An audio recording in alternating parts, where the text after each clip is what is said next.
Hello friend, स्वागत है आपका एनक्यू स्टडी यूट्यूब चैनल पर।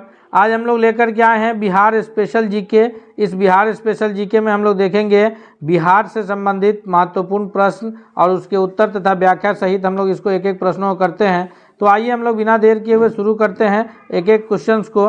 हमारे स्क्रीन पर जो पहला सवाल आया है यह है कि बिहार का पहला गणतंत्र वैशाली में किसके द्वारा स्थापित किया गया था।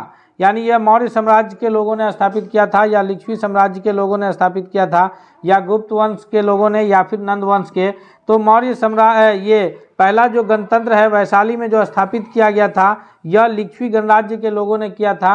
और यह लिच्छवी गणराज्य जो है यह महाजनपद वज्जी संघ का एक ये था, 8 ये का संघ था। और उसमें जो है वैशाली में लिच्छवी एक गणराज्य था उसमें से, जो कि उस वक्त जो है वहाँ लोकतंत्र स्थापित था। पहला गणतंत्र जो है वो लिच्छवी के रूप में जाना जाता है। ऑप्शन नंबर बी जो है सबसे सही उत्तर है। अगले क्वेश्चन की ओर बढ़ते हैं।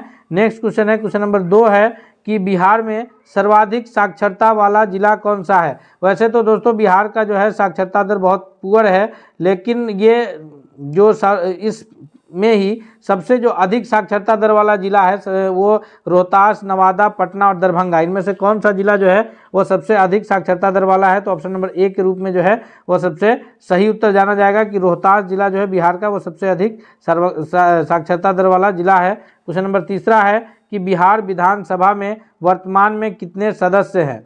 तो हम सभी जानते हैं कि बिहार की जो विधानमंडल है वो द्विसदनीय मंडल है, जिसमें निचला सदन जो है वो बिहार विधानसभा के नाम से जाना जाता है। और बिहार विधानसभा की जो कुल संख्या है वो 243 है। ऑप्शन नंबर बी जो है करेक्ट आंसर होगा। लेकिन द्विसदनीय व्यवस्था में जो ऊपरी सदन कहलाता है वह बिहार विधान परिषद के नाम से जाना जाता है और उसके जो सदस्यों की संख्या है वो 75 है। याद रखिएगा, वीपी यानी बिहार विधान परिषद। उसके बाद यहाँ जो लोकसभा के लिए सदस्यों की संख्या है बिहार में वह कुल 40 है, जिसमें से 6 सीट जो है वह SC ST के लिए आरक्षित है और 40 में से 6 सीट आरक्षित है, 34 जो बचे हुए सीट है वो जनरल है। और राज्यसभा यानी RS जो संसद का ऊपरी सदन है उसके लिए बिहार से जो है वो 16 सीटें ये है, बिहार में 16 सीटें मनोनीत है। तो यहाँ जो प्रश्न है कि विधानसभा में, तो विधानसभा में 243 है, लेकिन हम लोग विधान परिषद, लोकसभा और राज्यसभा सभी को याद रखेंगे। अगले क्वेश्चन की ओर बढ़ते हैं। इससे पहले हम आपसे एक बार रिक्वेस्ट करते हैं दोस्तों कि अगर आप चैनल पर नए हैं तो चैनल को सब्सक्राइब करके बेल आइकन को जरूर दबा लीजिएगा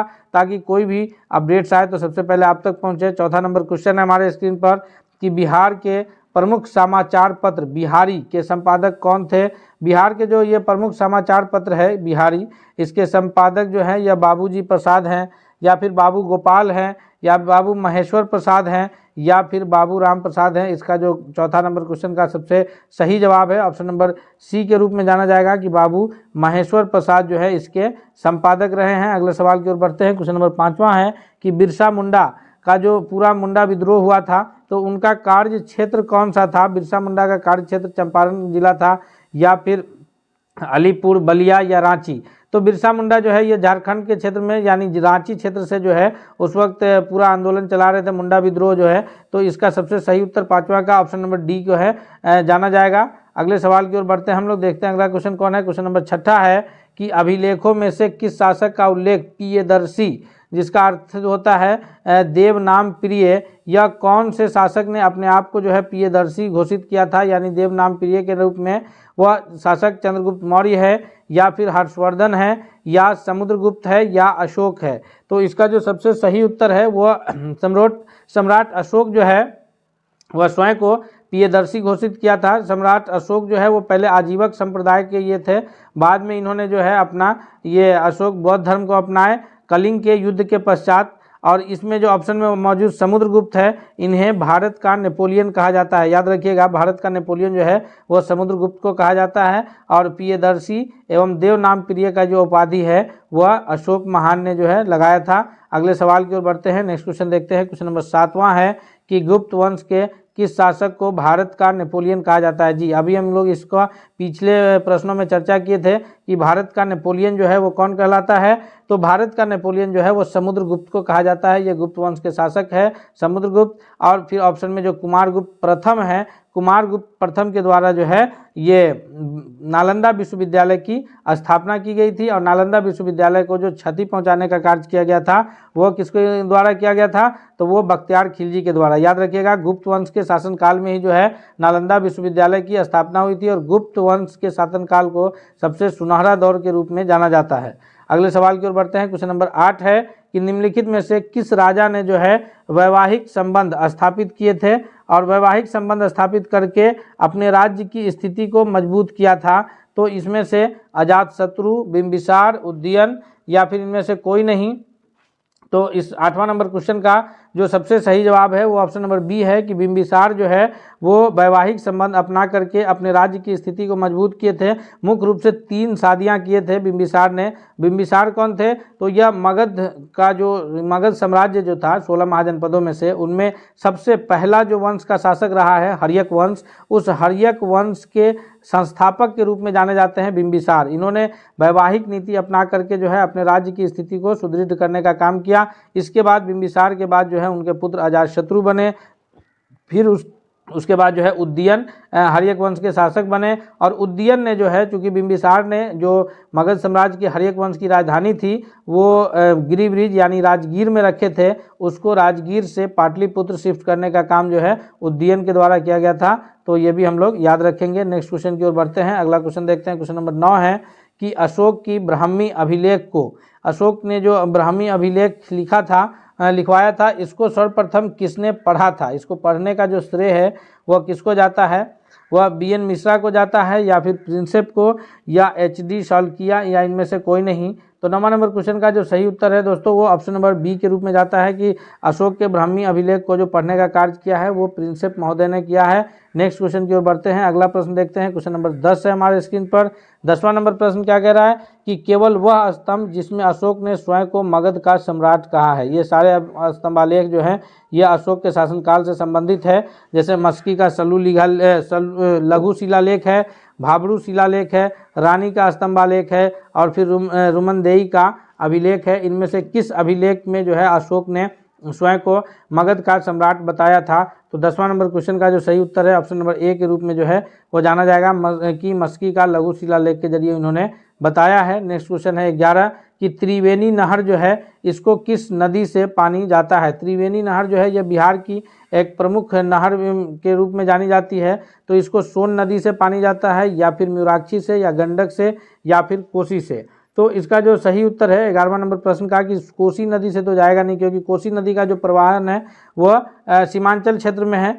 तो ये जो है इसको जो पानी मिलता है वो गंडक नदी से मिलता है। 11वां का सी जो है सबसे करेक्ट आंसर है। और कोसी नदी जो है यह बिहार का शोक कहलाता है। याद रखेंगे हम लोग, बिहार का शोक कौन है, कोसी नदी के रूप में जाना जाता है। अगले सवाल की ओर बढ़ते हैं हम लोग। नेक्स्ट क्वेश्चन देखते हैं क्या है। नेक्स्ट क्वेश्चन है क्वेश्चन नंबर 12 है कि जैन धर्म के प्रवर्तक महावीर स्वामी का जन्म स्थान कौन सा है।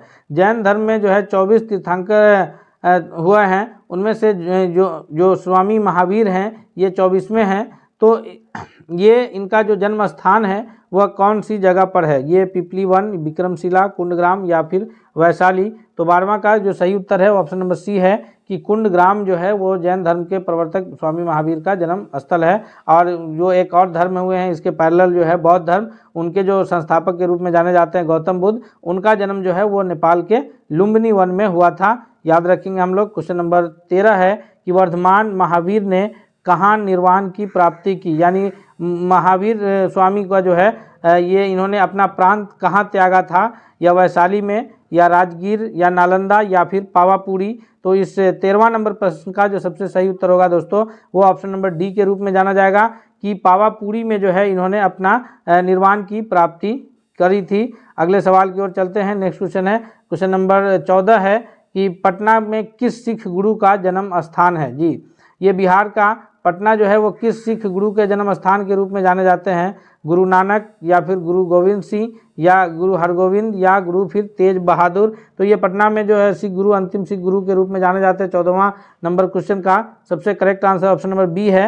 वैसे 10वें सिख गुरु जो है वो गुरु ग्रंथ साहिब को माना गया है, तो इसलिए गुरु गोविंद सिंह का जो जन्म स्थान है वह पटना में हुआ था। 14वां नंबर प्रश्न का सबसे सही उत्तर ऑप्शन नंबर बी है। नेक्स्ट क्वेश्चन है, क्वेश्चन नंबर 15 है कि ये विष्णुपद मंदिर जो है यह बिहार के किस जिले में स्थित है। विष्णुपद मंदिर जो है यह बिहार के पटना जिला में स्थित है, या फिर गया, जमुई, या फिर यह पटना जिला के अंतर्गत दानापुर में स्थित है। तो 15वां का जो करेक्ट आंसर है यह ऑप्शन नंबर बी के रूप में जाना जाएगा कि ये विष्णुपद मंदिर जो है यह बिहार के गया जिला में स्थित है। दोस्तों हम लोग एक एक महत्वपूर्ण प्रश्नों को जो है बिहार से संबंधित देखेंगे, ताकि अगर बिहार से संबंधित कोई प्रश्न बन रहे हैं तो वो आपसे छूटे नहीं। इसलिए हम आपसे रिक्वेस्ट करते हैं कि अगर आप अब तक चैनल पर नए हैं, चैनल को सब्सक्राइब नहीं किए तो जरूर सब्सक्राइब कर लीजिएगा और इस वीडियो को जरूर लाइक करते हुए दोस्तों के बीच शेयर कीजिएगा। क्वेश्चन 16वां कह रहा है कि बिहार के किस पर्यटन केंद्र पर गर्म जल के अनेक स्रोत है, यानी कौन सा पर्यटन स्थल है जहां गर्म जल के कुआं जो है वहां उपस्थित मिलता है। वह है देव में है, पावापुरी में है, या राजगीर, या फिर बिहार शरीफ में। 16वां का जो सबसे सही उत्तर है ऑप्शन नंबर सी है कि राजगीर जो पर्यटन स्थल है वहाँ कई गर्म जल कुंड जो है मिलते हैं, तो अनेक गर्म जल के स्रोत वहाँ उपलब्ध हैं। ऑप्शन नंबर सी के रूप में सही उत्तर है। नेक्स्ट क्वेश्चन है 17 कि निम्नलिखित में से किस नगर में प्रथम बौद्ध सभा आयोजित की गई थी। प्रमुख 4 बौद्ध संगीतियाँ हुई है, उसमें से 3 बौद्ध संगीति जो है वो बिहार में हुई है और चौथी बौद्ध संगीति जो है वो कश्मीर में हुई है। तो यहाँ प्रथम पूछा जा रहा है, प्रथम 3 बौद्ध संगीति बिहार में हुई है, तो प्रथम बौद्ध संगीति कहाँ हुई है। 17वां का याद रखना है हम लोग को कि प्रथम बौद्ध संगीति जो है यह राजगीर में हुआ है, पुराना नाम इसका राजगिरी है। ऑप्शन नंबर सी के रूप में करेक्ट आंसर है। दूसरा बौद्ध संगीति जो है यह वैशाली में हुआ है, तीसरा बौद्ध संगीति जो है यह पाटलिपुत्रा में हुआ है, और चौथा बौद्ध संगीति जो है यह कुंडलवन कश्मीर में हुआ है। तीसरा बौद्ध संगीति से प्रश्न बनता है कि पाटलिपुत्रा में हुआ था, और उस वक्त जो यहाँ राजा थे वो सम्राट अशोक थे, यानी सम्राट अशोक का संरक्षण जो है तीसरी बौद्ध संगीति को प्राप्त था। अगले सवाल की ओर बढ़ते हैं। क्वेश्चन नंबर 18 है कि राजगृह का पुराना नाम क्या है। तो राजगिरी का जो पुराना नाम है वह कौन सा है।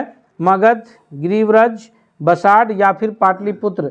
तो 18वां नंबर प्रश्न का जो सबसे करेक्ट आंसर होगा कि राजगिरी जो है यह गिरिव्रज का पुराना राजगिरी का पुराना नाम गिरिव्रज है, और आधुनिक नाम जो है आज वर्तमान में वह राजगीर के रूप में जाना जाता है। आज राजगिरी भी यूज नहीं हो रहा है, आजकल जो नाम यूज हो रहा है उसके लिए राजगीर। अगले सवाल की ओर बढ़ते हैं। क्वेश्चन नंबर 9 है कि कौटिल्य का अर्थशास्त्र यह कितने अधिकरणों में व्यक्त है।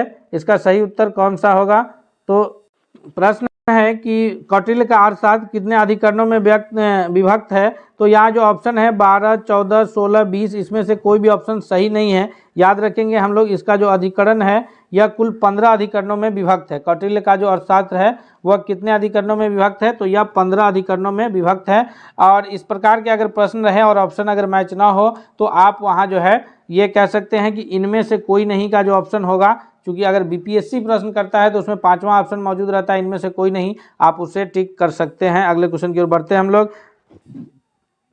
नेक्स्ट क्वेश्चन देखते हैं। अगला प्रश्न है हमारे स्क्रीन पर, क्वेश्चन नंबर 20 है कि मौर्य वंश के पश्चात किस वंश का राज्य जो है यह स्थापित हुआ था। मौर्य वंश के पश्चात जो है शक वंश, शुंग वंश, सातवाहन, या फिर कुषाण वंश का शासन शुरू हुआ था। 20वां नंबर प्रश्न का जो सबसे करेक्ट आंसर है वह कौन सा है। तो 20वां नंबर प्रश्न का जो सबसे सही उत्तर है कि मौर्य वंश के पश्चात जो मगध पर शासन शुरू हुआ था वह शुंग वंश का पुष्यमित्र शुंग के द्वारा जो है इसकी स्थापना की गई थी। नेक्स्ट क्वेश्चन की ओर बढ़ते हैं। क्वेश्चन नंबर 21 है कि वह स्रोत जिसमें पाटलिपुत्र के शासन का वर्णन मिलता है वह कौन सा स्रोत है, जिसके जरिए जो है पाटलिपुत्र के प्रशासन से संबंधित जो ये वर्णन है वो हमें प्राप्त होता है।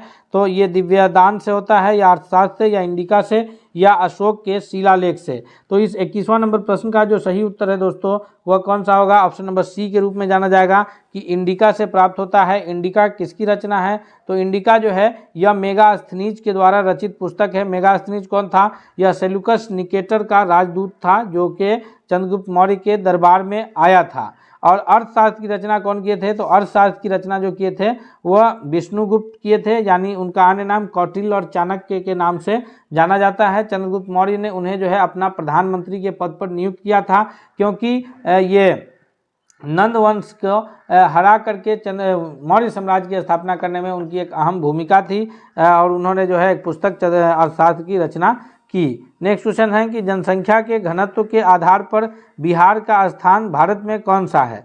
तो जनसंख्या की दृष्टि से अगर हम लोग बिहार की बात करें तो जनसंख्या के दृष्टि से बिहार की स्थिति तीसरा बड़ा राज्य है। बिहार से 2 बड़े राज्य हैं जो जनसंख्या में बिहार से आगे हैं। क्षेत्रफल की बात करें तो क्षेत्रफल की दृष्टि से बिहार भारत का 12वां बड़ा राज्य है। और अगर हम लोग जनसंख्या घनत्व पर बात करें तो यहाँ जनसंख्या घनत्व पर बिहार प्रथम है, क्योंकि 1106 लोग जो है बिहार में प्रति वर्ग किलोमीटर में निवास करते हैं। और इतना अधिक निवास जो है बिहार के अलावा कोई अन्य राज्य में नहीं करता है। राज्य के हिसाब से बिहार, केंद्र शासित प्रदेश में फिर ये आंकड़े बदलते हैं, तो राज्य के हिसाब से जो जनसंख्या घनत्व सबसे अधिक है वो बिहार राज्य का है। भारत में यह प्रथम है। 22 का ए जो है आंसर सबसे सही उत्तर होगा। क्वेश्चन नंबर 23 है कि बिहार की साक्षरता प्रतिशत कितनी है।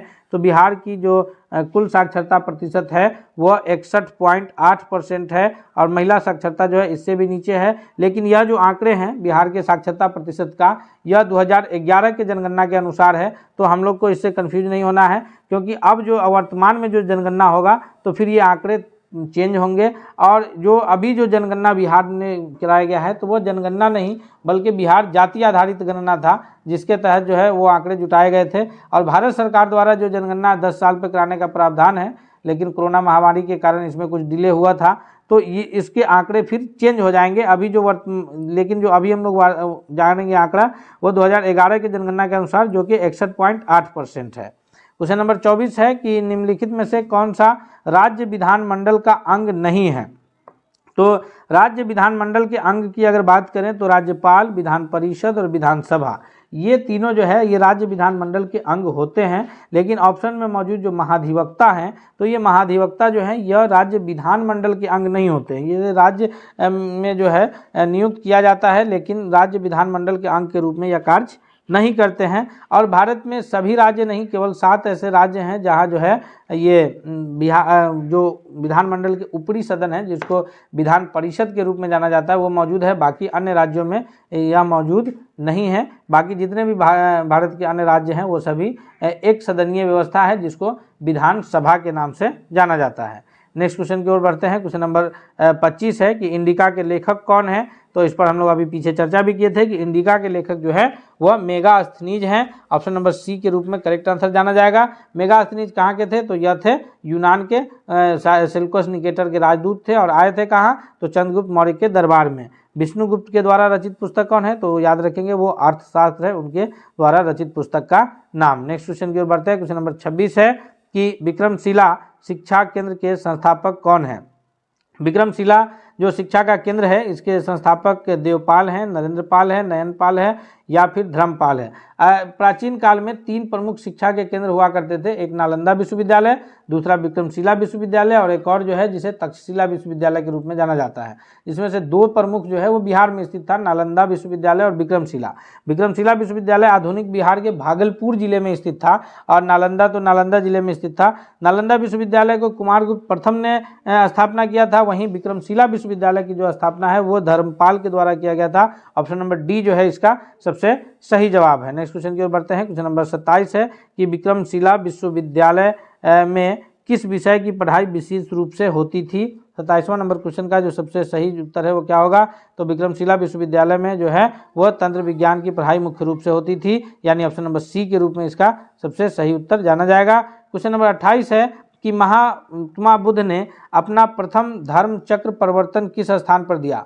धर्म चक्र प्रवर्तन कहते हैं उनके प्रथम उपदेश को जो है वो धर्म चक्र प्रवर्तन के नाम से जाना जाता है। तो महात्मा बुद्ध को जब गया में ज्ञान की प्राप्ति हुई तो इन्होंने अपना पहला उपदेश कहाँ दिया था, लुम्बिनी में, वैशाली में या पाटलिपुत्र या फिर सारनाथ में। तो महात्मा बुद्ध के द्वारा जो ये उपदेश है, प्रथम उपदेश जिसको धर्म चक्र प्रवर्तन के नाम से जाना जाता है, इन्होंने सबसे पहले सारनाथ में अपना उपदेश दिया था। ऑप्शन नंबर डी के रूप में सबसे सही जवाब है। क्वेश्चन नंबर 29 है कि द्वितीय बौद्ध संगीति का आयोजन किस शासक ने किया। द्वितीय बौद्ध संगीति का आयोजन करने वाले शासक कौन थे, अजातशत्रु, कनिष्क, अशोक मौर्य या फिर कालाशोक। तो 29वां का जो सही उत्तर है ऑप्शन नंबर डी के रूप में जाना जाएगा कि कालाशोक के शासनकाल में जो है द्वितीय बौद्ध संगीति का आयोजन हुआ था।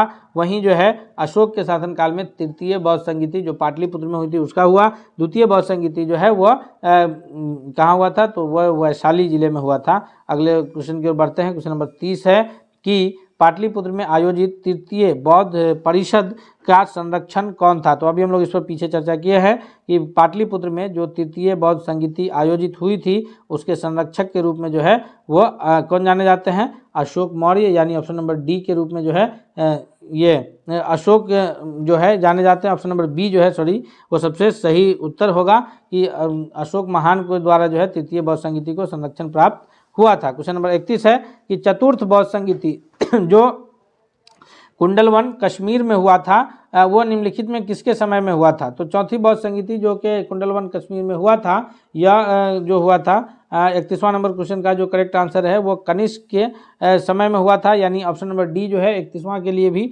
सबसे सही जवाब है। क्वेश्चन नंबर 32 है कि बिहार का महान धार्मिक केंद्र कौन सा है। तो बिहार जो महान धार्मिक केंद्र किसके लिए है, सिखों के लिए है या फिर ये बौद्ध धर्मावलंबियों के लिए है या जैन धर्मावलंबियों के लिए है या सभी के लिए है। तो अगर ध्यान से देखा जाए तो सिख के जो गुरु गोविंद सिंह की पैदाइश बिहार के पटना जिले में हुई है, तो उनके लिए भी बिहार जो है महान धार्मिक केंद्र है। गौतम बुद्ध को, बौद्ध धर्म के लोगों को धर्म ज्ञान की प्राप्ति जो है गौतम बुद्ध को ये गया जिले में हुई है, तो बौद्ध धर्मावलंबियों के लिए भी जो है बिहार धार्मिक केंद्र है। जैन के जो 24वें ये हैं स्वामी महावीर, उनको जो उनका भी संबंध बिहार से ही है। तो इस प्रकार ये बिहार की जो धरती है वो इन तीनों धर्मावलंबियों के लिए महत्वपूर्ण धार्मिक स्थल के रूप में जाना जाता है। नेक्स्ट क्वेश्चन की ओर बढ़ते हैं। क्वेश्चन नंबर 33 है कि निम्नलिखित में से किस नगर में जापानियों ने विश्व शांति स्तूप का निर्माण कराया है। विश्व शांति स्तूप जो है वह कहाँ निर्माण कराया गया है। 33वां का जो करेक्ट आंसर है यह है बोध गया, देवपाल, गया या राजगीर। तो इसका सही उत्तर है ऑप्शन नंबर सी, यानी ये जो निर्माण कराया गया है बोध गया में। ऑप्शन नंबर बी जो है 33वां नंबर क्वेश्चन के लिए ये 33वां नंबर प्रश्न के लिए सबसे जो सही उत्तर के रूप में ऑप्शन नंबर डी जो है जाना जाएगा, यह राजगीर में स्थापित किया गया है। नेक्स्ट क्वेश्चन की ओर बढ़ते हैं हम लोग। अगला क्वेश्चन कौन सा है, क्वेश्चन नंबर 34 है कि बिहार में सबसे किस स्थान पर नवपाषाण युग, सबसे पहले जो है किस स्थान पर नवपाषाण युग के अवशेष प्राप्त हुए हैं। तो बिहार में जो नवपाषाण युग के अवशेष प्राप्त हुए हैं वह चिरांद में हुए हैं। ऑप्शन नंबर डी जो है इसका सबसे सही जवाब है। दोस्तों आप लोग भी कमेंट्स करके बता सकते हैं तथा साथ उम्मीद करते हैं कि यह बिहार से संबंधित जितने भी प्रश्न हैं यह आपके आने वाले परीक्षाओं में बहुत ही लाभकारी साबित होगा, इसलिए आप इसे वीडियो को लाइक करते हुए दोस्तों के बीच भी जरूर शेयर कीजिएगा। क्वेश्चन नंबर 35 है कि सोनपुर नगर किस नदी के तट पर स्थित है।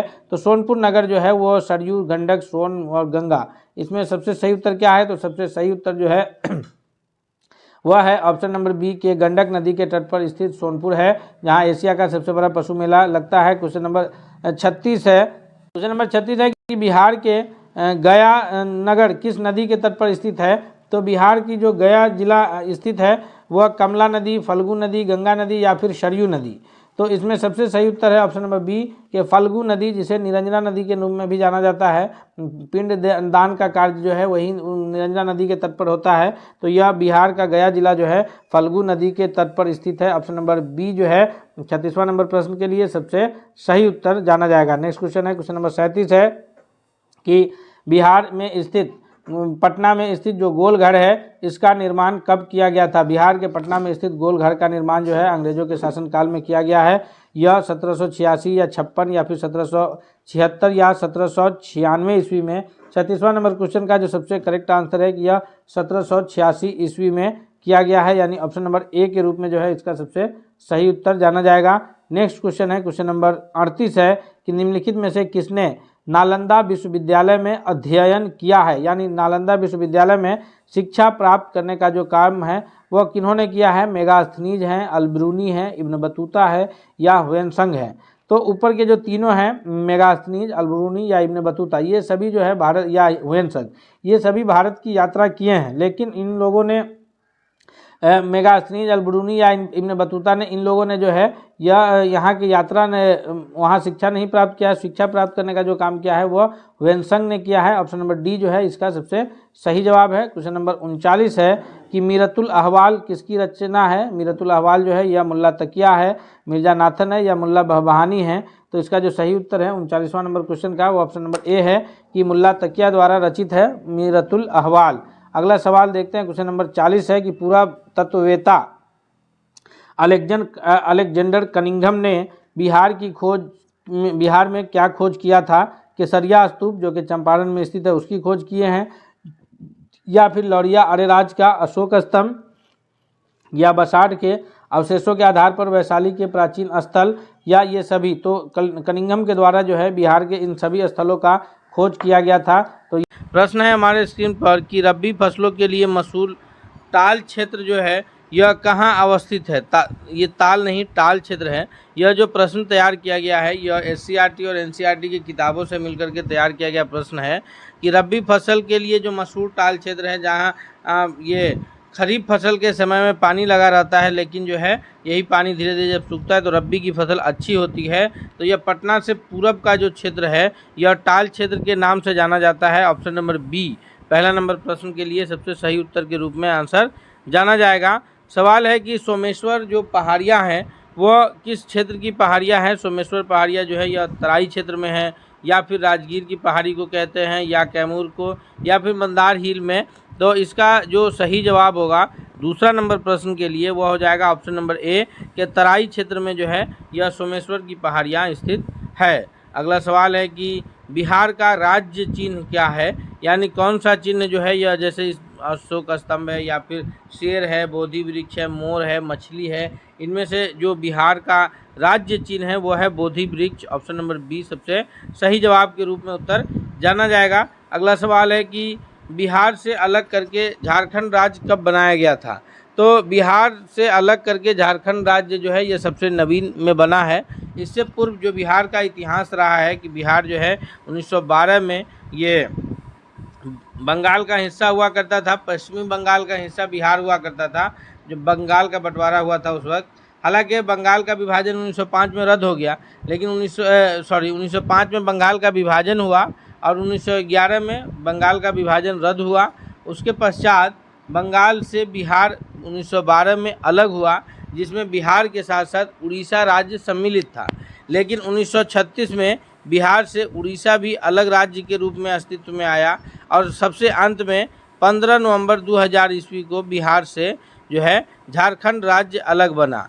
तो इस प्रकार अभी बिहार से झारखंड अलग होने की जो स्थिति है वह 15 नवंबर 2000, ऑप्शन नंबर बी इसका सबसे सही जवाब के रूप में उत्तर जाना जाएगा कि 15 नवंबर 2000 को बिहार से झारखंड राज्य अलग हुआ। दोस्तों एक एक महत्वपूर्ण प्रश्न जो बिहार स्पेशल जीके का होगा इसमें हम लोग कवर करेंगे, और उम्मीद करते हैं कि इसके बाद जो है ये जो आप सेट देखेंगे आप अंत तक बने रहिएगा। इससे संबंधित कोई भी प्रश्न आएगा तो आपसे नहीं छूटेगा। साथ ही साथ आपसे रिक्वेस्ट है कि यदि आप हमारे चैनल पर नए हैं तो प्लीज़ आप चैनल को सब्सक्राइब करते हुए बेल आइकन को जरूर दबा लीजिएगा, ताकि कोई भी अपडेट्स आए तो सबसे पहले आप तक पहुँचे। अगला प्रश्न है कि बिहार के नालंदा विश्वविद्यालय में शिक्षा का माध्यम क्या था? बिहार का जो प्राचीन नालंदा विश्वविद्यालय है जिसकी स्थापना कुमारगुप्त प्रथम के द्वारा किया गया था। याद रखिएगा, नालंदा विश्वविद्यालय की स्थापना किसके द्वारा किया गया था? कुमारगुप्त प्रथम के द्वारा। कहाँ? नालंदा में किया गया था। और इसमें जो पढ़ाई होती थी वो बौद्ध धर्म दर्शन की पढ़ाइयाँ होती थी, इसलिए यह पढ़ाई जो है पाली भाषा में हुआ करता था। यानी ऑप्शन नंबर बी इस सवाल का, 5वां नंबर सवाल का ऑप्शन नंबर बी सबसे सही जवाब हो जाएगा कि पाली भाषा में होता था। हालांकि आगे चल कर के बख्तियार खिलजी के द्वारा जो है उन्हें नष्ट किया गया। फिर उसको जो है जब APJ अब्दुल कलाम साहब बिहार आए 2007 में, उन्होंने कहा था कि इसको जो है फिर से जीर्णोद्धार किया जाए नालंदा विश्वविद्यालय का। तो उस पर जो है ये वर्तमान में उसको 20 मई 2024 में जो है उसको फिर से जीर्णोद्धारित करके नालंदा विश्वविद्यालय की फिर से ये किया गया है। याद रखेंगे हम लोग, इससे संबंधित कोई भी प्रश्न छूटना नहीं चाहिए। सवाल है कि इब्न बतूता किसके काल में भारत आए? इब्न बतूता जो है यह मोरक्को के निवासी थे और ये भारत की यात्रा पर आए। तो ये किसके काल में आए हैं? इसका सही जवाब हो जाएगा कि इब्न बतूता जो है मोहम्मद बिन तुगलक, ऑप्शन नंबर सी सही जवाब है कि मोहम्मद बिन तुगलक के शासनकाल के समय भारत आए थे। अगला सवाल है कि बिहार में बक्सर का युद्ध कब हुआ था? तो बिहार के बक्सर ज़िले में जो है बंगाल के नवाब, अवध के नवाब शुजाउद्दौला और ये मुग़ल बादशाह, ये तीनों की संयुक्त सेनाएं जो है अंग्रेज़ों के विरुद्ध लड़ी थी। हालांकि इन तीनों की संयुक्त सेना भी अंग्रेज़ों से हार गई, अंग्रेज़ विजयी रहे और उसके बाद जो है 1765 में इलाहाबाद की संधि करनी पड़ी और इस तरह से जो है बंगाल में द्वैत शासन व्यवस्था की स्थापना हो गई। तो ये बक्सर का युद्ध जो है यह 1764 में, ऑप्शन नंबर बी इसका सही जवाब होगा कि बक्सर का युद्ध कब शुरू हुआ, 1764 ईस्वी में। सवाल है कि बिहार में स्वराज दल का गठन कब हुआ था। तो 1922 में महात्मा गांधी जी के द्वारा जब चौरा चौरी कांड के पश्चात असहयोग आंदोलन को वापस ले लिया गया, तो चित्तरंजन दास और ये मोतीलाल नेहरू लोगों ने मिलकर के जो है स्वराज पार्टी की स्थापना की है। क्योंकि ये लोग जो है महात्मा गांधी के इस फैसले से नाराज थे कि महात्मा गांधी जी ने क्यों जो है असहयोग आंदोलन को वापस ले लिया, तो इन लोगों ने 1923 में इसकी स्थापना किए थे। अर्थात उसी वर्ष 1923 में ही बिहार में भी स्वराज दल की स्थापना हुई। तो स्वराज दल की जो ऑल इंडिया लेवल पर जो अध्यक्ष थे वो चित्तरंजन दास थे और मोतीलाल नेहरू उसके सचिव थे। बिहार में जो है इसके अध्यक्ष, अगला प्रश्न भी वही है कि बिहार स्वराज दल के अध्यक्ष कौन थे। तो चित्तरंजन दास यानी CR दास, तो ये बिहार चित्तरंजन दास तो जो है यह ऑल इंडिया स्वराज दल के अध्यक्ष थे। बिहार के जो अध्यक्ष थे वो नारायण प्रसाद जी थे। ऑप्शन नंबर ए इसका सबसे सही जवाब के रूप में आंसर जाना जाएगा 9वां नंबर प्रश्न के लिए। अगला सवाल है कि पटना में 1930 में नमक सत्याग्रह का नेतृत्व किसने किया। गांधी जी ने है सविनय अवज्ञा आंदोलन की शुरुआत नमक सत्याग्रह से किए थे। गांधी जी अपने 78 अनुयायी के साथ जो है साबरमती आश्रम से 12 मार्च 1930 को निकले थे और 6 अप्रैल 1930 को नमक कानून बना करके नमक कानून को सविनय अवज्ञा आंदोलन की शुरुआत किए, यानी नमक बना करके नमक कानून को तोड़े और वहां से सविनय अवज्ञा आंदोलन की शुरुआत हुई। कब, 1930 में। और उस वक्त जो 1930 के ये का बिहार में जो नेतृत्व किए हैं इसका पटना से जो नेतृत्व किए हैं इसका सही जवाब होगा 10वां नंबर प्रश्न के लिए, वह है अंबिका कांत सिंह, यानी ऑप्शन नंबर बी इसका सबसे सही जवाब है। सवाल है कि एक निर्दलीय विधायक के रूप में चुने जाने वाले बिहार के पहले मुख्यमंत्री कौन थे। यानी कि वो किसी भी दल से नहीं थे, क्योंकि हमारे यहाँ जो शासन व्यवस्था है यह दलीय शासन व्यवस्था है कि एक दल को अगर आधे से अधिक सीट यानी बहुमत मिल रही है तो वो अपना मुख्यमंत्री बनाते हैं। अगर नहीं मिल रही है तो एक या एक से अधिक दल मिल करके आपस में गठबंधन बनाते हैं और फिर वो अपने गठबंधन से एक जो है विधायक दल के नेता चुनते हैं जो मुख्यमंत्री के रूप में कार्य करते हैं। लेकिन एक निर्दलीय चुने गए विधायक को मुख्यमंत्री बनने का जो अवसर प्राप्त हुआ है बिहार में, वो पहले मुख्यमंत्री के रूप में जो है Mahamaya Prasad Sinha, option number D जाने जाएंगे। ये निर्दलीय विधायक निर्वाचित हुए थे और बिहार के मुख्यमंत्री भी बने। सवाल है कि पटना नगर निगम की स्थापना कब हुई थी, 1952, 61, 76, 77। तो इसका सही जवाब होगा कि यह 1952 में पटना नगर निगम की स्थापना हुई। वर्तमान में अभी पटना नगर जो है या पटना जिला कहिए बिहार का सर्वाधिक जनसंख्या वाला जिला पटना है। तो याद रखेंगे हम लोग, एक ही महानगर है पटना बिहार में। अगले सवाल की ओर बढ़ते हैं हम लोग। सवाल है कि गंडक नदी घाटी परियोजना किस देश के सहयोग से वाल्मीकि नगर के पास शुरू हुई है। तो गंडक नदी घाटी परियोजना जो है यह वाल्मीकि नगर के पास हुई है। बिहार और उत्तर प्रदेश की यह प्रमुख मुख्य परियोजना है वाल्मीकि नगर के पास। लेकिन इसका जो शुरुआत है ये 1959 में भारत नेपाल समझौता के पश्चात जो है शुरू हुई और इससे जो है नेपाल को भी बेनिफिट्स है। तो यह नेपाल के सहयोग से वाल्मीकि नगर के पास शुरू हुई। ऑप्शन नंबर डी इस 13वां नंबर प्रश्न का सबसे सही जवाब है। अगला है कि बिहार की सबसे महत्वपूर्ण नदी कौन सी है, दामोदर, महानंदा, गंडक और गंगा। तो हम सभी जानते हैं कि बिहार की जो सबसे प्रमुख नदी आ जाएगी वह गंगा नदी होगी। यह गंगा जो है पवित्रता के हिसाब से भी सबसे पवित्र नदी के रूप में जानी जाएगी और गंगा के किनारे जो है पटना शहर बसा हुआ है। गंगा बिहार को पूरे 2 हिस्सों में विभाजित करता है, उत्तरी और दक्षिणी बिहार के रूप में जो है गंगा बिहार को 2 हिस्सों में विभाजित करता है। ये चौसा के निकट जो है उत्तर प्रदेश से बिहार में प्रवेश करती है और बहते हुए जो है ये गंगा फिर आगे बंगाल में चली जाती है। अगले प्रश्न की ओर बढ़ते हैं हम लोग। नेक्स्ट क्वेश्चन है कि बिहार के बरौनी में जो एकमात्र बिहार में तेल शोधक कारखाना स्थित है, इसके लगाने के लिए किस देश ने सहायता किए थे। तो बिहार के बरौनी में जो बिहार का एकमात्र तेल शोधक कारखाना है, यह किस देश के सहयोग से लगा है? तो सही उत्तर के रूप में जाना जाएगा सोवियत संघ अर्थात रूस। तो सोवियत संघ रूस को ही कहा जाता है। ऑप्शन नंबर बी इसका सबसे सही जवाब के रूप में उत्तर जाना जाएगा कि सोवियत संघ के सहयोग से जो है बिहार के बरौनी में तेल शोधक कारखाना स्थापित किया गया है। बिहार में परमान डॉल्फिन अभ्यारण्य किस जिले में स्थित है? तो बिहार में जो परमान डॉल्फिन अभ्यारण्य है यह बिहार के किस जिले में स्थित है? तो यह बिहार के अररिया जिले में स्थित है, यानी यह सीमांचल के क्षेत्र में स्थित है। अगला प्रश्न है कि बिहार में देव का सूर्य मंदिर या सूर्य मंदिर कहाँ स्थित है?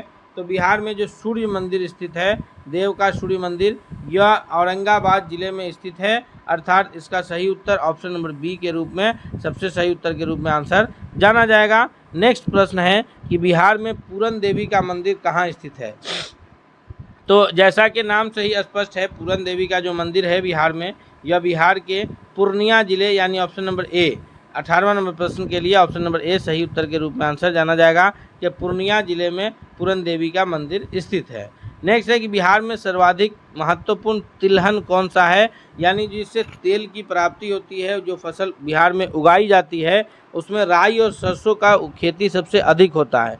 तिल का खेती बिहार में होता है, लेकिन तिलहन की दृष्टि से तिल का उतना उपज नहीं हो पाता है जितना उपज बिहार में तिलहन के लिए यानी तेल निकालने के लिए जो फसल उगाए जाते हैं वो राई सरसों का सबसे अधिक खेती होता है। ऑप्शन नंबर ए इसका सबसे सही जवाब के रूप में उत्तर जाना जाएगा। अगला प्रश्न है कि बिहार में सर्वाधिक अनुसूचित जनजातियों की संख्या किन जिलों में है?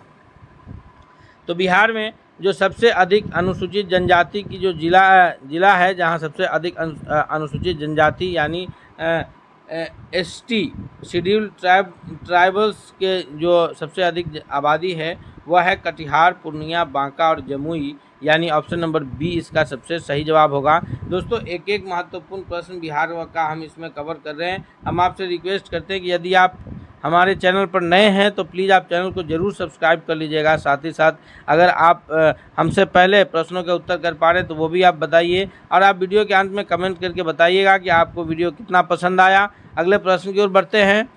प्रश्न है कि बिहार में अकबरी मस्जिद कहाँ स्थित है? यानी बिहार के किस जिले में अकबरी मस्जिद स्थित है? तो इसका सही उत्तर के रूप में जो है यह बिहार के जो जगह है यह मनेर में जो है अकबरी मस्जिद स्थित है। अगले प्रश्न की ओर बढ़ते हैं। सवाल है कि बिहार के पटना में जो दूरदर्शन केंद्र की स्थापना हुई यह कब हुई थी?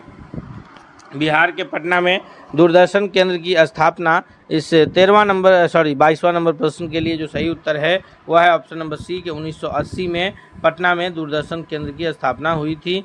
नेक्स्ट सवाल है कि बिहार में कौन सी योजना सामाजिक सुरक्षा को सुनिश्चित करती है?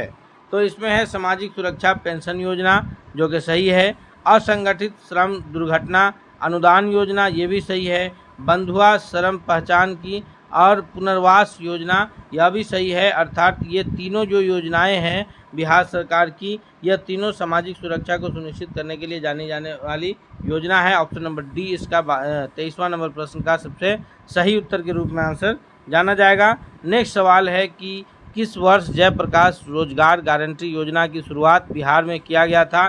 2000, 2002, 4 या फिर 6 में? तो इसका जो 24वां नंबर प्रश्न का सबसे सही उत्तर होगा कि जयप्रकाश रोजगार गारंटी योजना की जो शुरुआत बिहार में हुई वह 2002 ईस्वी में, यानी ऑप्शन नंबर बी इसका सबसे सही उत्तर के रूप में आंसर जाना जाएगा। सवाल है कि बिहार का सबसे बड़ा साहित्यिक सम्मान कौन सा है?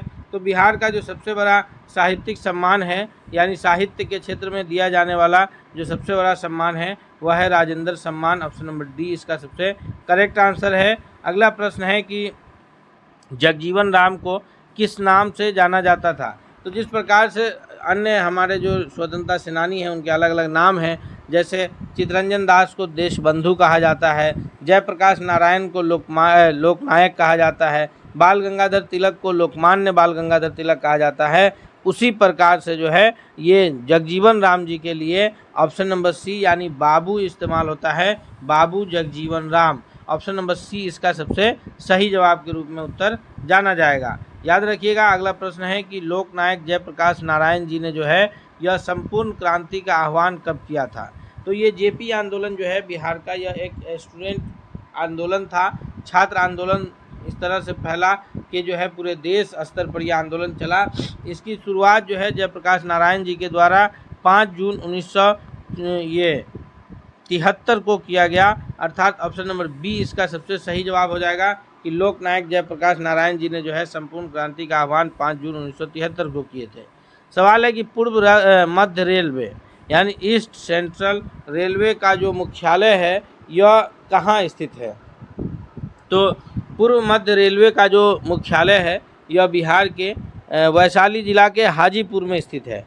तो हाजीपुर जो है जिला मुख्यालय है वैशाली जिला का, तो जिला के नाम आए तो वैशाली हो जाएगा और जगह का नाम आए तो वो हाजीपुर में जो है पूर्व मध्य रेलवे का मुख्यालय स्थित है। नेक्स्ट प्रश्न है कि पूर्व से पश्चिम तक बिहार की जो अधिकतम लंबाई है वह कितनी किलोमीटर है? तो बिहार की जो अधिकतम लंबाई है पूरब से पश्चिम तक, इसकी जो कुल सही उत्तर के रूप में आंसर जाना जाएगा वह हो जाएगा कि 483 किलोमीटर, यानी ऑप्शन नंबर डी 29वां नंबर प्रश्न के लिए क्या हो जाएगा 483 किलोमीटर, ऑप्शन नंबर डी सबसे सही जवाब हो गया। अगला प्रश्न है कि 1912 में भारतीय राष्ट्रीय कांग्रेस का अधिवेशन बिहार में कहाँ हुआ था? तो दोस्तों यह जो अधिवेशन है भारतीय राष्ट्रीय कांग्रेस का, यह बिहार में भारतीय राष्ट्रीय कांग्रेस का प्रथम अधिवेशन है, यानी 28 दिसंबर 1885 ईस्वी को। कब? 28 दिसंबर 1885 को मुंबई में जो भारतीय राष्ट्रीय कांग्रेस की स्थापना एओ ह्यूम और प्रथम अध्यक्ष WC बनर्जी यानी व्योमेश चंद्र बनर्जी के द्वारा हुआ। उसके पश्चात जो है फिर कलकत्ता, मद्रास, दिल्ली, इस तरह से हर जगहों पर जो है प्रत्येक वर्ष साल में एक बार जो है भारतीय राष्ट्रीय कांग्रेस के अधिवेशन होता था। होते होते जो है बिहार में यह पहला अधिवेशन था जो भारतीय राष्ट्रीय का कुल का 27वां था, यानी भारतीय राष्ट्रीय कांग्रेस का इससे पहले 6 अधिवेशन हो चुका था। यह बिहार में पहला और पूरे ऑल इंडिया लेवल पर यह 27वां अधिवेशन था जो 1912 में पटना में, याद रखिएगा 12 से बांकीपुर पटना में हुआ था। ऑप्शन नंबर बी इसका सबसे सही जवाब के रूप में उत्तर जाना जाएगा 30वां नंबर प्रश्न के लिए। अगला सवाल है कि बिहार में गर्म पानी का कुंड कहाँ स्थित है? तो गर्म पानी के बहुत सारे कुंड जो है सीता कुंड, मखदूम कुंड और भी अन्य भी बहुत सारे कुंड जो है यह बिहार के राजगीर में स्थित है, जो कि बिहार शरीफ जिला में राजगीर है। यहीं जो है बिहार का ये नेचर सफारी में ग्लास ब्रिज स्थित है और बिहार के राजगीर में जो है यह जू सफारी स्थित है। याद रखेंगे हम लोग। अगले प्रश्न की ओर बढ़ते हैं। सवाल है कि बिहार में 2011 के जनगणना के अनुसार किस जिले में सर्वाधिक जनसंख्या है? तो इससे पहले भी हम लोग इस प्रश्न को आपको बताए थे कि जो बिहार में सर्वाधिक जनसंख्या है यह 2011 की जनगणना के अनुसार बिहार के पटना जिले में है, यानी ऑप्शन नंबर बी इसका सबसे सही जवाब के रूप में उत्तर जाना जाएगा। अगला सवाल है कि बिहार का कौन सा पक्षी अभयारण्य उत्तर भारत का सबसे बड़ा अभयारण्य है? तो यह है, क्योंकि पक्षी अभयारण्य की बात हो रही है, पशु की नहीं, तो पक्षी अभयारण्य में जो है कुशेश्वर स्थान जो है यह मुख्य रूप से जाना जाता है, जो कि बिहार राज्य के दरभंगा जिले में स्थित है। ऑप्शन नंबर सी इसका सबसे सही जवाब है। सवाल है कि पटना में शहीद स्मारक क्यों बनाया गया था? यह भगत सिंह के याद में या फिर 7 बलिदानियों के याद में जिन्होंने सचिवालय पर तिरंगा फहराते हुए बलिदान दिया था, या बाबू वीर कुंवर सिंह के याद में? तो इनमें से जो सबसे सही जवाब है वो है ऑप्शन नंबर बी के 7 बलिदानियों के याद में जो है यहाँ शहीद स्मारक बनाया गया है। वही 7 बलिदानी जिन्होंने सचिवालय पर तिरंगा झंडा फहराते हुए अपना बलिदान दिया था। दोस्तों अभी आप अंत तक बने रहिएगा, जो भी प्रश्न कराएंगे वो परीक्षा की दृष्टि से बहुत ही अधिक महत्वपूर्ण होगा। इसलिए आपसे रिक्वेस्ट है कि यदि अब तक आप चैनल पर नए हैं तो सब्सक्राइब कर लीजिए और बेल आइकन को प्रेस कर लीजिए ताकि कोई भी अपडेट्स आए तो आप तक पहुंचे। और वीडियो पसंद आ रहा है तो दोस्तों के बीच ज़रूर शेयर कीजिएगा और वीडियो को लाइक करना नहीं भूलिएगा। सवाल है कि सागर नाट्य परिषद बिहार के किस ज़िले में है? सागर नाट्य परिषद जो है यह बिहार के भागलपुर, मधुबनी, पटना, गया, इनमें से किस ज़िले में स्थित है? तो सही जवाब जो है ऑप्शन नंबर ए भागलपुर ज़िले में स्थित है। अगले प्रश्न की ओर बढ़ते हैं। सवाल है कि बिहार शब्द किससे उत्पन्न हुआ है? तो हमारा राज्य जो बिहार है इसकी उत्पत्ति, बिहार का अर्थ होता है, विहार से बना बिहार है। विहार का अर्थ होता है कि ठहरने की जगह, विहार उसको कहते हैं। जो ठहरने की जगह है विहार के नाम से जाना जाता है और इसी से बिहार की उत्पत्ति हुई है। और ये बिहार जो है यह बौद्ध मठ के लिए लिया जाता है, यानी 36 का ऑप्शन नंबर ए सबसे सही जवाब के रूप में उत्तर जाना जाएगा। सवाल है कि बिहार का सबसे गर्म क्षेत्र कौन सा है?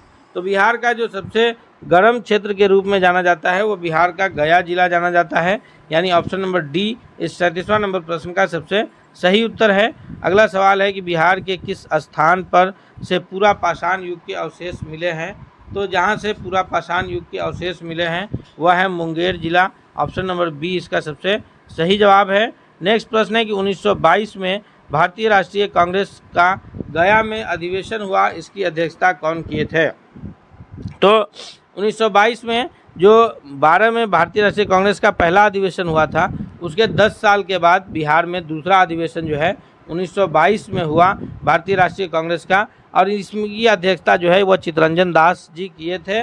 और ये कुल भारतीय राष्ट्रीय आंदोलन का, चूँकि 1912 वाला 27वां था तो यह 37वां हो जाएगा, यानी ऑप्शन नंबर बी सही जवाब होगा कि CR दास यानी चित्तरंजन दास के द्वारा 1922 में भारतीय राष्ट्रीय कांग्रेस की अधिवेशन बिहार की अध्यक्षता की गई थी। सवाल है कि नेपाल में गंडक नदी को किस नाम से जाना जाता है? तो नेपाल में गंडक नदी को जो है वो सप्त गंडकी के नाम से जानते हैं, ऑप्शन नंबर बी इसका सही जवाब होगा। दोस्तों हम लोग 40 महत्वपूर्ण प्रश्नों को अभी इसमें मगध की प्रथम राजधानी कौन सी थी? यह पाटलिपुत्र थी, चंपा थी, या फिर गिरिब्रिज या राजगिरी या फिर वैशाली थी? तो मगध साम्राज्य जो है 16 महाजनपदों में से सबसे शक्तिशाली महाजनपद के रूप में था, और वहाँ जो है सबसे पहले हर्यक वंश का शासन प्रारंभ हुआ था। और हर्यक वंश के शासन में जो है ये जो थे वो कौन थे? तो हर्यक वंश के शासन में पहला जो ये था वो उसकी राजधानी जो थी वो राजगिरी थी, और शासक जो हुए थे वो बिंबिसार हुए थे, यानी ऑप्शन नंबर 1 का जो है वो करेक्ट आंसर जो है ऑप्शन नंबर सी होगा कि प्रथम राजधानी जो है वो गिरिब्रिज राजगिरी है। पाटलिपुत्र उसके बाद राजधानी जो बनती है तो उसे उद्ययन के द्वारा जो है ये राजधानी वहाँ हस्तांतरित किया जाता है। अगले सवाल की ओर बढ़ते हैं। क्वेश्चन नंबर दूसरा है कि प्रथम जैन संगीति का आयोजन किसके शासन काल में हुआ था? प्रथम जैन संगीति का जो आयोजन हुआ है पाटलिपुत्र में वह किनके शासन काल में हुआ है? दूसरा का चंद्रगुप्त मौर्य हैं, अजातशत्रु हैं, कनिष्क हैं, या फिर अशोक हैं? तो ऑप्शन नंबर ए के रूप में जो है दूसरा नंबर क्वेश्चन का सही उत्तर जाना जाएगा। नेक्स्ट क्वेश्चन है, क्वेश्चन नंबर तीसरा है कि भगवान बुद्ध को किस नदी के किनारे जो है वह ज्ञान की प्राप्ति हुई थी? इस तीसरा नंबर क्वेश्चन का सही उत्तर क्या होगा? गंगा नदी, निरंजना नदी, गंडक नदी या सोन नदी? तो तीसरा नंबर प्रश्न का जो सबसे सही उत्तर होगा दोस्तों वह है ऑप्शन नंबर बी कि निरंजना नदी, गया में जो है निरंजना नदी के तट पर गौतम बुद्ध को ज्ञान की प्राप्ति हुई थी। हम लोग एक एक महत्वपूर्ण प्रश्नों को सभी को देखेंगे, इसलिए आपसे रिक्वेस्ट करते हैं कि अगर आप अब तक चैनल पर नए हैं तो प्लीज़ आप चैनल को सब्सक्राइब करके बेल आइकन को जरूर दबा लीजिएगा, ताकि कोई भी अपडेट्स आए तो सबसे पहले आप तक पहुँचे। अगले सवाल की ओर बढ़ते हैं, देखते हैं अगला क्वेश्चन क्या है। क्वेश्चन नंबर चौथा है कि महाभारत तथा पुराणों के अनुसार मगध का जो सर्वप्रथम राजवंश है वो कौन सा है? ये बृहदत्थ वंश है, या फिर शिशुनाग वंश है, या नंद वंश है, या हर्यक वंश है?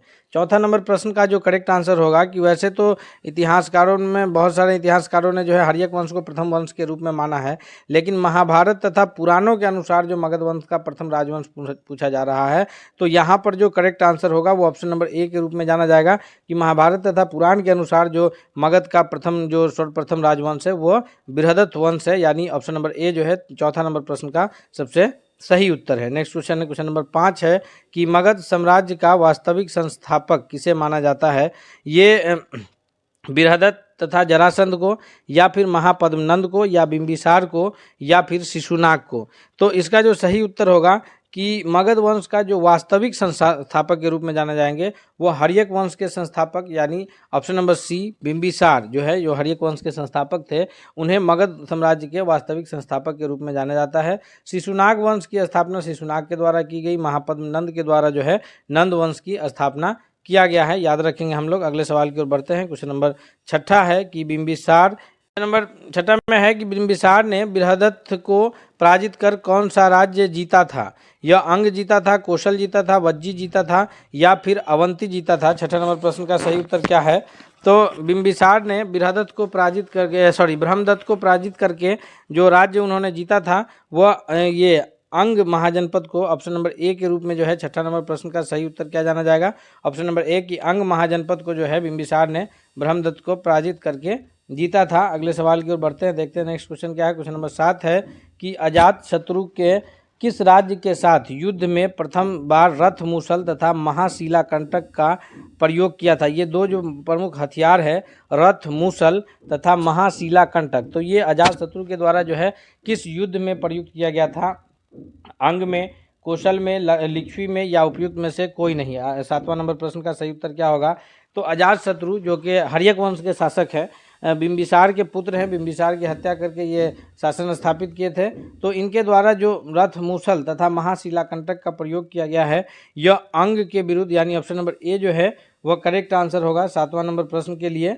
नेक्स्ट क्वेश्चन है, क्वेश्चन नंबर 8 है कि हर्यक वंश के अंतिम शासक कौन हुए हैं? जी, 8वां नंबर प्रश्न का सही उत्तर क्या है? उदयन है या फिर अनिरुद्ध है, नागदशक है या मुंडक है? इसका सही उत्तर है 8वां नंबर प्रश्न का कि नागदशक जो है ये हर्यक वंश के अंतिम शासक हुए हैं। हर्यक वंश के शासक उदयन जो है, जो अजातशत्रु के पुत्र हैं, इन्होंने ही पाटलिपुत्र को राजधानी बनाया था।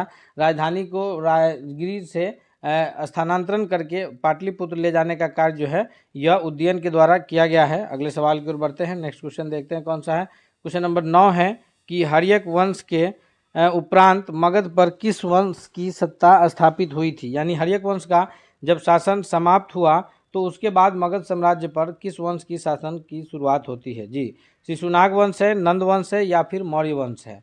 तो इसका जो करेक्ट आंसर है कि हर्यक वंश के पश्चात जो है वो शासन शुरू हुआ है। 9वां नंबर क्वेश्चन का ऑप्शन नंबर ए कि शिशुनाग के द्वारा जो है शिशुनाग वंश की स्थापना की गई। उसके बाद जो है महापद्म नंद के द्वारा जो है नंद वंश की स्थापना की जाती है शिशुनाग वंश के पश्चात, और फिर जो है नंद वंश के पश्चात चंद्रगुप्त मौर्य के द्वारा जो है इनके सहयोग से, कौटिल्य के सहयोग से जो है ये मौर्य वंश की स्थापना होती है। तो अगर सीरियल पूछे तो सबसे पहले हर्यक वंश, फिर शिशुनाग वंश, फिर नंद वंश, फिर मौर्य वंश। तो इस प्रकार से मगध साम्राज्य के ये सीरियल में एक दूसरे के बाद जो है शासन स्थापित हुआ है। नेक्स्ट क्वेश्चन है, क्वेश्चन नंबर 10 है कि किस शासक ने पाटलिपुत्र को पुनः राजधानी बनाया, तब से मगध साम्राज्य की राजधानी पाटलिपुत्र रही? 10वां का करेक्ट आंसर क्या है? नागदशक, धनानंद, कौशल, महापद्मनंद। तो भारत में ये मगध साम्राज्य की राजधानी राजगीर से ये पहले पाटलिपुत्र बनाया गया उदयन के द्वारा, फिर राजधानी को स्थानांतरण करके वैशाली लाया गया, फिर उसके बाद जो है राजधानी को पाटलिपुत्र ले जाया गया, और उसके पश्चात जब राजधानी पाटलिपुत्र गया तो फिर राजधानी जो है पाटलिपुत्र से कभी उसके बाद स्थानांतरित नहीं हुआ, तब से लगातार राजधानी जो है वो पाटलिपुत्र रहा। तो ये शासक जो है वो है कालाशोक, की कालाशोक के द्वारा जो है राजधानी को पाटलिपुत्र में स्थानांतरित किया गया। अगले सवाल की ओर बढ़ते हैं। नेक्स्ट क्वेश्चन देखते हैं हम लोग, अगला क्वेश्चन कौन सा है? तो अगला प्रश्न है दोस्तों, क्वेश्चन नंबर 11 है कि यूनानी दूत मेगास्थनीज किसके दरबार में पाटलिपुत्र आया था? यूनानी दूत जो मेगास्थनीज है, यह 11वां नंबर प्रश्न का सही उत्तर क्या होगा? तो 11वां का जो करेक्ट आंसर है वो यूनानी मेगास्थनीज जो है ये यूनान के शासक सेल्यूकस निकेटर का राजदूत था, जो चंद्रगुप्त मौर्य के दरबार में आया था पाटलिपुत्र में। यानी 11वां का जो करेक्ट आंसर है वो ऑप्शन नंबर डी के रूप में आंसर जाना जाएगा कि चंद्रगुप्त मौर्य के दरबार में यूनानी दूत मेगास्थनीज आए थे। नेक्स्ट क्वेश्चन की ओर बढ़ते हैं। अगला प्रश्न क्वेश्चन नंबर 12 है कि चंद्रगुप्त मौर्य के दरबार में मेगास्थनीज को भेजने वाले शासक कौन थे? जी, यह सिकंदर महान है या फिर सेल्यूकस निकेटर है या डेमिट्रियस है या फिर डिमोक्लिस है? इसका सही उत्तर क्या होगा? तो 12वां नंबर प्रश्न का जो सबसे करेक्ट आंसर है वह है ऑप्शन नंबर बी कि सेल्यूकस निकेटर के राजदूत के रूप में जो है चंद्रगुप्त मौर्य पटना आए थे। यानी ऑप्शन नंबर बी जो है इसका सबसे सही उत्तर। अगले क्वेश्चन की ओर बढ़ते हैं, देखते हैं नेक्स्ट क्वेश्चन कौन सा है। क्वेश्चन नंबर 12 के बाद क्वेश्चन नंबर 13 है कि किस शासक के शासनकाल के समय मगध पर 12 वर्षों तक भीषण अकाल पड़ा था? जी, अशोक के शासनकाल के समय या फिर उदयन के या अजातशत्रु के या फिर चंद्रगुप्त मौर्य के शासनकाल के समय? तो मगध पर जो भीषण 12 वर्षों का अकाल पड़ा था वह पड़ा था ये मौर्य वंश के संस्थापक चंद्रगुप्त मौर्य के समय। ऑप्शन नंबर डी जो है करेक्ट आंसर होगा, और इसी कारण जो है चंद्रगुप्त मौर्य ये बाद में जो है जैन ये हो जाते हैं, जैन धर्म को अपनाते हैं, और फिर उसके पश्चात जो है ये श्रवण बेलगोला चले जाते हैं और वहीं सलेखना विधि से ये प्राण त्याग करते हैं। 13वां नंबर क्वेश्चन का जो करेक्ट आंसर है वो ऑप्शन नंबर डी है। नेक्स्ट क्वेश्चन की ओर बढ़ते हैं। क्वेश्चन नंबर 14 है कि चंद्रगुप्त मौर्य का प्रधानमंत्री कौन था?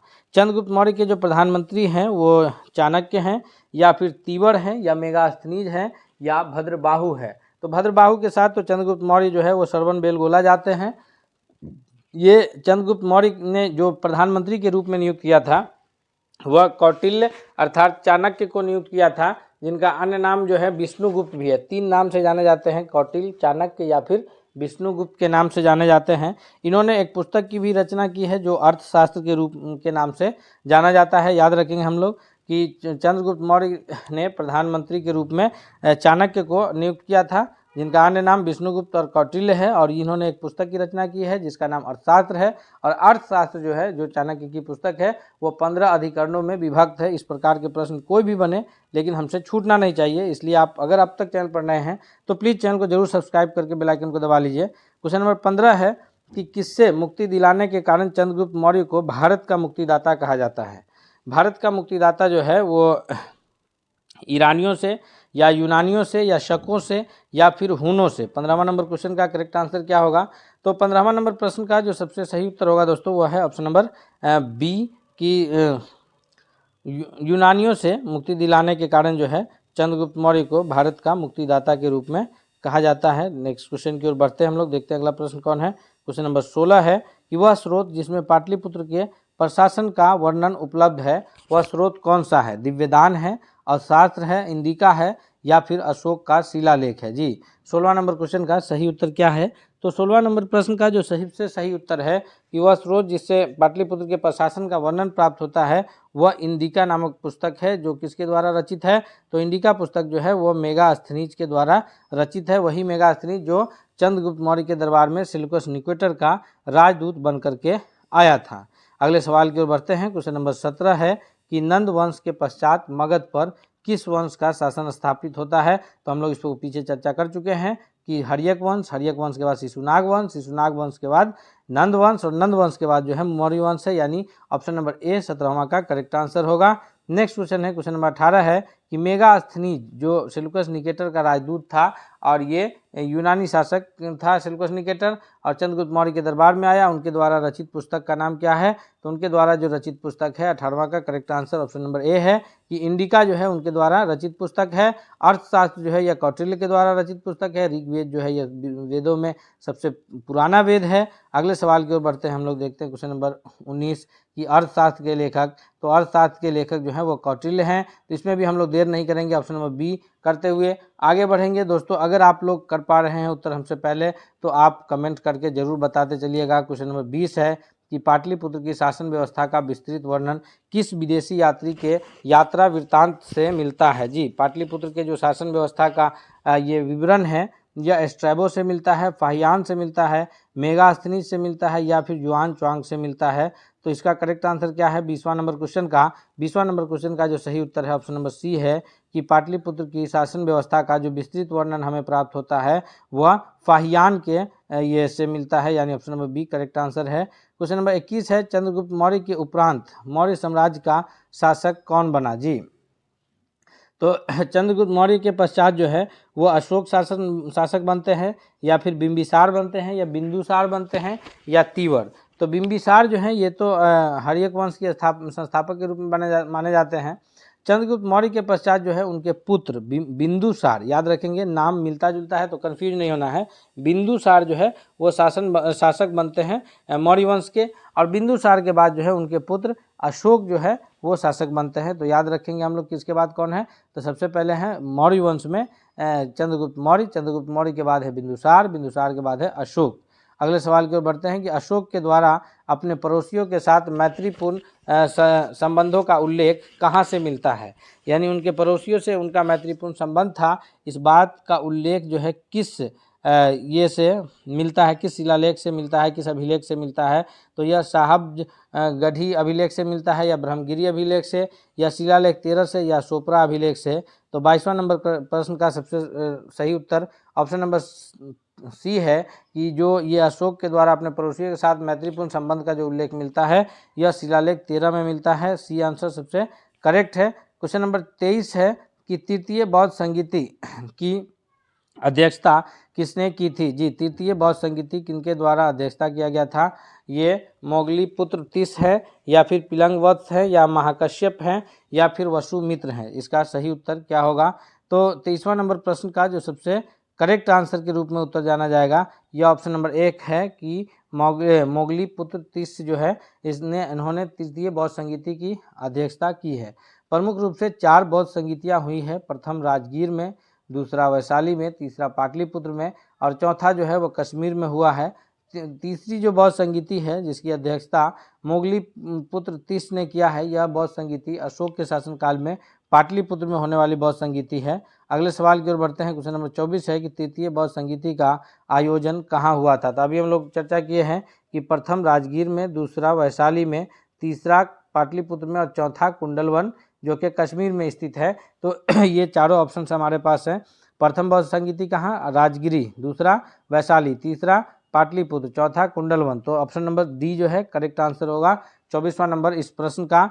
अगले सवाल की ओर बढ़ते हैं। क्वेश्चन नंबर 25 है। 25 नंबर प्रश्न क्या है कि किस मौर्य शासक ने कलिंग पर विजय प्राप्त की थी। कलिंग पर विजय प्राप्त करने वाले मौर्य शासक के रूप में चंद्रगुप्त मौर्य जाने जाते हैं, बिंदुसार जाने जाते हैं, अशोक या फिर ये सभी जो है कलिंग पर विजय प्राप्त करने वालों के रूप में जाने जाते हैं। तो 25वां नंबर क्वेश्चन का जो सही उत्तर है दोस्तों वह है ऑप्शन नंबर सी के अशोक जो है वह कलिंग पर विजय प्राप्त करने वाले शासक के रूप में जाने जाते हैं। और यही विजय के बाद जो है अशोक ने ये धम्म की नीति को अपना लिया था, युद्ध विजय की नीति को विराम दिया था और धम्म की नीति को अशोक अपना लिए थे। 25वां का सही उत्तर ऑप्शन नंबर सी है। नेक्स्ट सवाल है क्वेश्चन नंबर 26 है कि अशोक का धम्म क्या था। अशोक का जो ये धम्म की नीति है यह नैतिकता का आचार संहिता है या फिर प्रशासनिक संहिता है या युद्ध संहिता है या उपयुक्त में से सभी है। तो अशोक की जो धम्म नीति है यह नैतिक आचार संहिता है, यानी ऑप्शन नंबर ए जो है वो करेक्ट आंसर है। नैतिकता के आधार पर जो है अशोक के नैतिक ये विचार बदले और युद्ध की नीति को त्याग दिए और ये की नीति को जो है ये शुरू किए थे। अगला सवाल है क्वेश्चन नंबर 27 है कि मौर्य साम्राज्य का केंद्रीय न्यायालय कहाँ स्थित है। मौर्य साम्राज्य का जो केंद्रीय न्यायालय है यह स्वर्णगिरी में है या पाटलिपुत्र में है, अवंती में है या फिर वैशाली में है। जी इसका सही उत्तर क्या होगा। तो 27वां नंबर प्रश्न के लिए जो सबसे करेक्ट आंसर के रूप में जाना जाएगा वह कौन सा है। तो 27वां नंबर प्रश्न का जो सबसे सही उत्तर दोस्तों वो ऑप्शन नंबर बी के रूप में जाना जाएगा कि मौर्य साम्राज्य के जो केंद्रीय न्यायालय का मुख्यालय है वह पाटलिपुत्र में स्थित है। अगले सवाल की ओर बढ़ते हैं। क्वेश्चन नंबर 28 है कि अशोक ने अपने धम्म यात्रा के अंतर्गत सर्वप्रथम किस जगह की यात्रा की। यानी अशोक ने जब कलिंग विजय के पश्चात जब धम्म की शुरुआत की तो इन्होंने सबसे पहले कहाँ की यात्रा की थी। लुम्बिनी की, कुशीनगर की, बोध गया की या फिर वैशाली की। तो 28वां नंबर प्रश्न का जो सबसे सही उत्तर है वह है ऑप्शन नंबर सी कि अशोक ने जब धम्म नीति अपनाया तो सबसे पहले इन्होंने जो है या बोध गया की यात्रा की थी।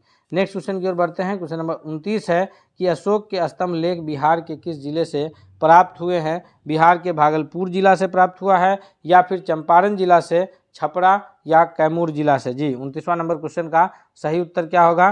तो 29वां नंबर प्रश्न के लिए जो सबसे करेक्ट आंसर है दोस्तों वह ऑप्शन नंबर बी के रूप में जाना जाएगा कि अशोक का जो स्तंभ लेख है वह बिहार के चंपारण जिले से प्राप्त हुआ है। जी अशोक का स्तंभ लेख कहाँ से प्राप्त हुआ है तो बिहार के चंपारण जिले से। अगले क्वेश्चन की ओर चलते हैं। नेक्स्ट क्वेश्चन कौन सा है। क्वेश्चन नंबर 30 है कि बिहार में प्राप्त होने वाले अशोक के स्तंभालेख नहीं है। कौन सा स्तंभालेख जो है वो बिहार से प्राप्त नहीं होने वाले स्तंभालेख में है। वह लौरिया आर्यराज है या फिर लौरिया नंदगढ़ है या रुमनदेही अभिलेख है या फिर ये रामपुरवा है। तो इस 30वां नंबर प्रश्न का जो करेक्ट आंसर है वह है ऑप्शन नंबर सी कि रुमनदेही जो है यह नहीं है। बाकी लौरिया आर्यराज, लौरिया नंदगढ़ और रामपुरवा ये सभी जो है बिहार से प्राप्त होने वाले अशोक के अभिलेख हैं। अगले सवाल की ओर बढ़ते हैं। क्वेश्चन नंबर 31 है कि किस शासक ने गया के निकट बराबर की पहाड़ियों में आजीविकों के लिए गुफा का निर्माण करवाया था। यह चंद्रगुप्त मौर्य ने करवाया था या फिर दशरथ ने, अशोक ने या बिंदुसार ने। तो इसका सही उत्तर क्या होगा। 31वां नंबर प्रश्न का जो सही उत्तर है वो ऑप्शन नंबर ए के रूप में जाना जाएगा कि 31वां नंबर क्वेश्चन का जो correct answer option number A के रूप में जाना जाएगा कि बराबर की पहाड़ियों में जो गुफाओं का निर्माण है वो चंद्रगुप्त मौर्य ने करवाया था। Option number A correct answer है। नेक्स्ट क्वेश्चन है 32 की गया के समीप नागार्जुनी पहाड़ी के प्रसिद्ध गोपी गुफा का निर्माण करवाया था। 32वां नंबर प्रश्न का सही उत्तर क्या होगा कि गोपी गुफा का निर्माण जो है यह कौन करवाए थे। अशोक, चंद्रगुप्त मौर्य या फिर बिंदुसार या दशरथ। तो 32 का correct answer option number D है कि दशरथ के द्वारा जो है यह कराया गया था, यानी ऑप्शन नंबर डी जो है इसका सबसे सही जवाब के रूप में जाना जाएगा। नेक्स्ट क्वेश्चन की ओर बढ़ते हैं। क्वेश्चन नंबर 33 है कि बिहार के किस स्थान से मौर्य काल में बने जैन तीर्थंकरों के लिए जो है प्रतिमा प्राप्त हुई है? बिहार के किस स्थान से मौर्य काल में बने जैन तीर्थंकरों की प्रतिमा प्राप्त हुई है? तो जैन के जो तीर्थंकर हैं ये उनमें से कौन से स्थान से प्राप्त हुई है? तो 33वां का सही उत्तर है ऑप्शन नंबर बी, यानी लोहानीपुर पटना से जो है यह प्राप्त हुई है। नेक्स्ट क्वेश्चन की ओर बढ़ते हैं दोस्तों। क्वेश्चन नंबर 34 है कि यूनानी दूत डिमोक्लिस का आगमन मगध के किस शासनकाल के दरबार में हुआ था? 34वां का सही उत्तर क्या है? ये यूनानी दूत डिमोक्लिस का जो आगमन है यह बिंदुसार के दरबार में हुआ है, अर्थात 34वां नंबर प्रश्न के लिए सही उत्तर क्या है? तो ऑप्शन नंबर बी है। नेक्स्ट क्वेश्चन की ओर बढ़ते हैं। क्वेश्चन नंबर 35 है कि केवल वह स्तंभ जिसमें अशोक ने स्वयं को मगध का सम्राट बताया है, कौन सा वह स्तंभ है? जी, 35वां नंबर क्वेश्चन का सही उत्तर क्या है? तो 35वां नंबर प्रश्न के लिए जो करेक्ट आंसर है वो ऑप्शन नंबर डी के रूप में जाना जाएगा कि भाबरू स्तंभ में जो है अशोक ने स्वयं को ये मगध का सम्राट बताया है। क्वेश्चन नंबर 36 की ओर बढ़ते हैं हम लोग। क्वेश्चन नंबर 36 क्या है? क्वेश्चन नंबर 36 है कि बराबर की गुफाओं का उपयोग किसने आश्रय गृह के रूप में किया था? ये आजीविकों ने किया था, या थारुओं ने, जैनों ने, या फिर तंत्रिकाओं ने? तो इसका 36 का जो करेक्ट आंसर है वो ऑप्शन नंबर ए है कि बराबर की गुफाओं का जो उपयोग है वह सबसे पहले आश्रय गृह के रूप में आजीविकों ने किया था, यानी इसी के लिए इन्हीं के लिए बनाया भी गया था। नेक्स्ट क्वेश्चन की ओर चलते हैं। क्वेश्चन नंबर 37 है कि देव नाम प्रिय की जो नाम की किस शासक ने अपने आप को संबोधित किया था? तो देव नाम प्रिय के जो रूप में जो संबोधन खुद को किए हैं वो सम्राट अशोक ने किए हैं, यानी ऑप्शन नंबर जो है बी करेक्ट आंसर होगा। दोस्तों हम लोग अभी एक एक प्रश्नों को देखेंगे, सभी महत्वपूर्ण प्रश्नों को, ताकि कोई भी प्रश्न किसी भी टॉपिक से आए तो छूटना नहीं चाहिए।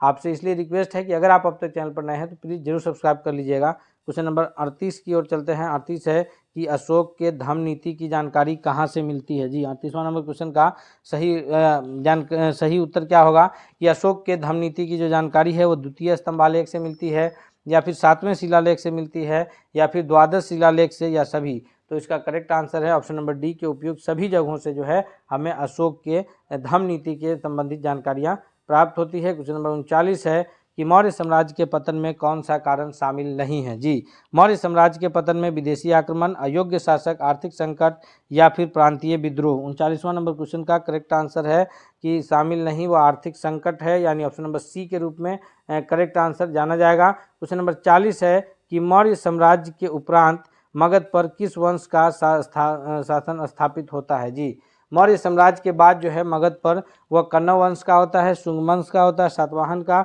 या फिर शक वंश का? तो 40वां नंबर क्वेश्चन का जो सबसे सही उत्तर है वो ऑप्शन नंबर सी है कि बी है, कि पुष्यमित्र शुंग के द्वारा मौर्य वंश के पश्चात जो है मौर्य साम्राज्य पर या मगध साम्राज्य पर शुंग वंश की शासन स्थापना होती है। इस प्रकार दोस्तों हम लोग 40 महत्वपूर्ण VVI प्रश्न जो है जो बिहार से संबंधित है, प्राचीन बिहार से संबंधित प्रश्नों को देखा है। हम उम्मीद करते हैं दोस्तों कि यह वीडियो आपको बहुत पसंद आया होगा, इसलिए आपसे रिक्वेस्ट है कि अगर आप अब तक चैनल पर नए हैं तो सब्सक्राइब करके सब्सक्राइब कर लीजिए, साथ ही साथ बेल आइकन दबा लीजिए। वीडियो को लाइक करते हुए दोस्तों के भी शेयर कीजिए। हम एक सीरीज में जो है बिहार के प्राचीन, आधुनिक और भारतीय राष्ट्रीय आंदोलन में बिहार का योगदान से लेकर के भूगोल और नागरिक संबंधित सभी प्रश्नों को इसमें हम लोग कवर कर लेंगे। मिलते हैं अगले सेट के साथ, तब तक के लिए धन्यवाद।